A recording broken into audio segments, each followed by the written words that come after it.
श्री कृष्ण परम ब्रह्म भगवान पुरुषोत्तम उपास्य इष्टदेवन सर्वाविर्भाव कारणम।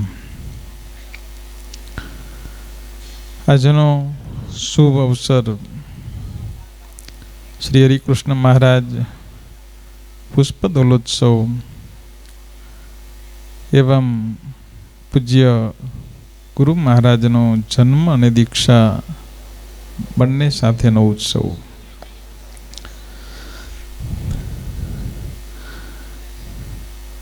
આજે આ પ્રાચીન નગરી એવું વંથલી ગામ, ભામના સ્થળી ગામ, ત્યાં પૂજ્ય સ્વામીના સંકલ્પથી પંચશિખરનું ભવ્ય મંદિર નિર્માણ થઈ જવા રહ્યું છે। ત્યારે બધા ભક્તોએ આ ભૂમિનો મહિમા એ સમજીએ તો એનાથી આ તીર્થભૂમિ છે, તીર્થમાં થઈ રહ્યું છે। આપણા ગુરુ મહારાજ જોગી સ્વામી છેલ્લા 7 વર્ષ આ ગુરુકુલની ભૂમિમાં રહ્યા, સ્વામી ધામમાં પણ અહીંયા જ ગયા। સ્વામીએ પોતાના જીવનના શાંતિના દિવસો ગુરુ મહારાજે અહીંયા પસાર કર્યા। પ્રાચીન એટલે અતિ પ્રાચીન ભૂમિ છે। આગળ જે માધવ સ્વામી વાત કરી એ પ્રમાણે સૃષ્ટિના આરંભ કાળમાં દક્ષ પ્રજાપતિ સપ્તર્ષિઓ એમાં ત્યાર પછીની ત્રીજી પેઢીમાં એક કશ્યપ ઋષિ થયા છે। કશ્યપ ઋષિને 2 પત્ની દિતિ અને અદિતિ। એમાં દિતિના દૈત્યો થયા અને અદિતિના દેવો થયા। જે વામન ભગવાન છે એ વામનજીના પિતાશ્રીનું નામ કશ્યપ ઋષિ છે, ઋષિપુત્ર છે વામનજી। એમની માતુશ્રીનું નામ અદિતિ છે। હિરણ્યકશિપુ અને હિરણ્યાક્ષ બંને ભાઈ, એમના પિતાશ્રીનું નામ પણ કશ્યપ ઋષિ છે અને એમના માતુશ્રીનું નામ દિતિ છે। એટલે વામનજી અને હિરણ્યકશિપુ છે જે પ્રહલાદના પિતા હતા, આ હોળીનો ઉત્સવ આખો પ્રહલાદને અનુલક્ષીને ઉજવાય છે। એ બંને ઓમ જો તો ભાઈયુત થાય છે।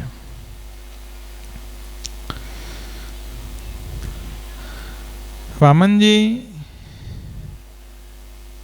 24 અવતારમાં ગણો, 10 અવતારમાં ગણો તો 5મો અવતાર ગણાય છે। હિરણ્યકશિપુના પુત્ર પ્રહલાદ જે ભક્ત થયા, ભગવાન સ્વામિનારાયણે લોયાના 3જા વચનામૃતમાં મહાત્મ્ય જ્ઞાને સહિત નિશ્ચય વાળા 23 ભક્તોના નામ લખ્યા છે। મહારાજ બોલ્યા છે એમાં 22 ભક્તો પ્રત્યક્ષના છે, 1 ભક્ત પરોક્ષ પ્રહલાદને મહારાજ એમાં યાદ કર્યા છે। પ્રહલાદના પુત્ર વિરોચન જે દૈત્ય થયા, જેમણે ભગવાન સામે બાથ પીડી। વિરોચનના પુત્ર બળી રાજા જે વળી ભક્ત થયા। બળી રાજાની સમર્પણ ભક્તિને ભગવાન સ્વામિનારાયણે વચનામૃતમાં યાદ કરી છે। એ બળી રાજા અને હિરણ્ય નગરી એટલે આજનું તાલાળા ગામ છે ને, એ હિરણ્ય નગરી, મૂળ નામ એનું હિરણ્ય નગરી હતું. હિરણ્યકશિપુની રાજગાદી ત્યાં હતી. પોતાના પૂર્વજોએ ભગવાન સાથે બાથ પીડી, પાપાચારો કર્યા, લોકોને પરેશાન કર્યા, જેના કારણે તે ભૂમિ અશાંતિ અને દુઃખની ભૂમિ હતી. બળીને એમ થયું છે કે આપણે આવી ભૂમિમાં રહેવું નથી, એટલે દૂર દેશની અંદર ચાલ્યા ગયા છે, સમુદ્ર પાર ચાલ્યા ગયા. અને આજે આફ્રિકા ખંડની અંદર ઇથોપિયા દેશ છે,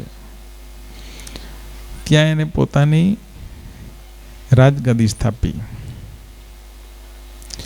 પરંતુ ત્યાંની પ્રજાઓ સાથે સુમેળ નહીં થતા, અનુકૂળ નહીં આવતા, ફરી ભારત વર્ષમાં આવ્યા અને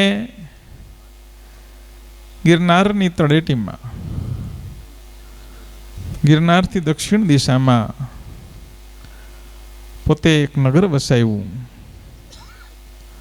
જેનું નામ બલેશ્વર પાડવામાં આવ્યું. પોતાના નામ ઉપરથી બળેશ્વર નામ પાડવામાં આવ્યું. અને આજનું એ બિલખા ગામ છે. અપભ્રંશ થતા બળેશ્વરનું બિલખા બન્યું.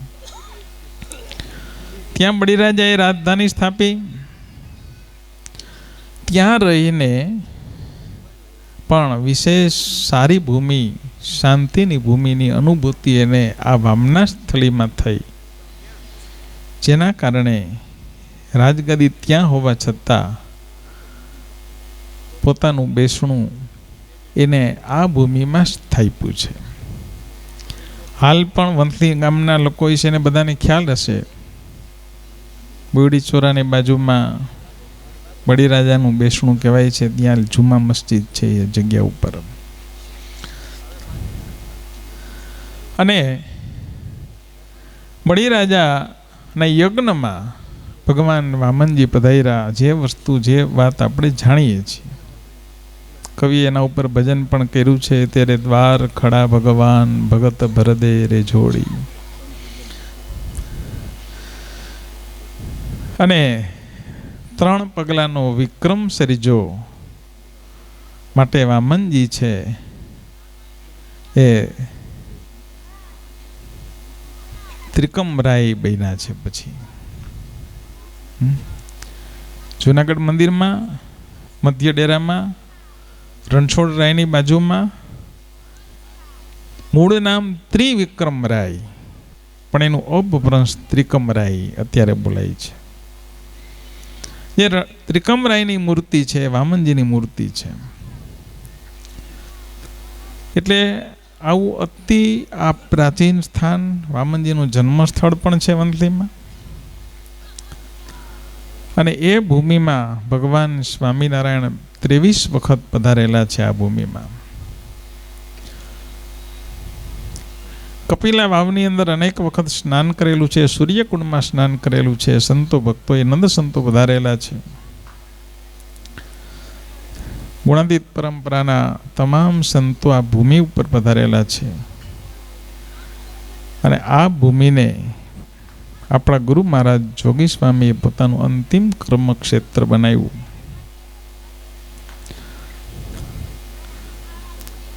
એવી આ તપોભૂમિ અને એ પ્રાસાદિક પ્રાચીન અર્વાચીન તીર્થ સ્વરૂપ આ ભૂમિમાં પૂજ્ય સ્વામીના સંકલ્પથી જ્યારે પંચશિખરનું ભવ્ય મંદિર, મકરાણા માર્બલનું નિર્માણ થઈ જવા રહ્યું છે, ત્યારે મંદિર બનશે. તન બન ધનથી જોડાવાની સેવાની ઘણી બધી વાતો આગળ થઈ ગઈ છે. એની સાથોસાથ મંદિર તૈયાર થાય ને, મંદિરને ધબકતું રાખવાની જવાબદારી પણ આપણી બધાની આવશે. હરિભક્તોની બધાને આવશે, સાથે સંતોની પણ આવશે અને હરિભક્તોની પણ આવશે. ભગવાન સ્વામિનારાયણ પ્રવર્તિત આ પ્રણાલિકા છે. શ્રીજી મહારાજે બહુ સૂક્ષ્મ વિચાર કરી. મહારાજ કે અમે ત્યાગનો પક્ષ મોડો કરીને પણ ભગવાનના મંદિર કરાવ્યા છે. તેમાં જો થોડો ત્યાગ રહેશે તો પણ ભગવાનની ઉપાસના રહેશે અને તેણે કરીને ઘણા જીવનું કલ્યાણ થશે. એટલે આજના દિવસે આપણે આપણા સંકલ્પથી બધી રીતે સર્વ રીતે આ મંદિરના યોગદાનમાં જોડાઈ જઈએ. સેવાથી જોડાય, ભજનથી જોડાય, સંકલ્પ કરી રાખીએ એમાં બેસીને ભજન કરવાનું પણ. એટલે આજનો દિવસ આપણા માટે સફળ બને અને આ સંકલ્પથી ગુરુ મહારાજની અમી દ્રષ્ટિ, કૃપા દ્રષ્ટિ આપણી ઉપર વરસતી રહે એવો આજનો સરસનો આ માહોલ ઉત્સવ છે.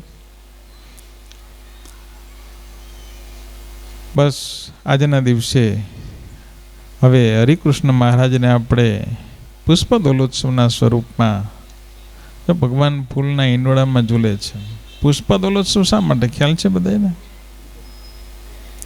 આજનો દિવસ પુષ્પ દોલોત્સવ કહેવાય શા માટે? આજે ભગવાન શ્રી નરનારાયણનો પ્રાગટ્ય દિવસ છે. ભગવાન નરનારાયણ તપસ્વી સ્વરૂપે રહ્યા, વનવાસી સ્વરૂપે રહ્યા. એટલે બીજા બધા ભગવાનને સોના ચાંદીના હિંડોળા હોય, પારણિયા હોય, પણ નરનારાયણ ભગવાન તપસ્વી હોવાથી એમને ફૂલના હિંડોળે ઝૂલાવવામાં આવે છે. એટલે આજનો દિવસ છે એટલા માટે પુષ્પ દોલોત્સવ તરીકે ઉજવાય છે. સહજાનંદ સ્વામી મહારાજની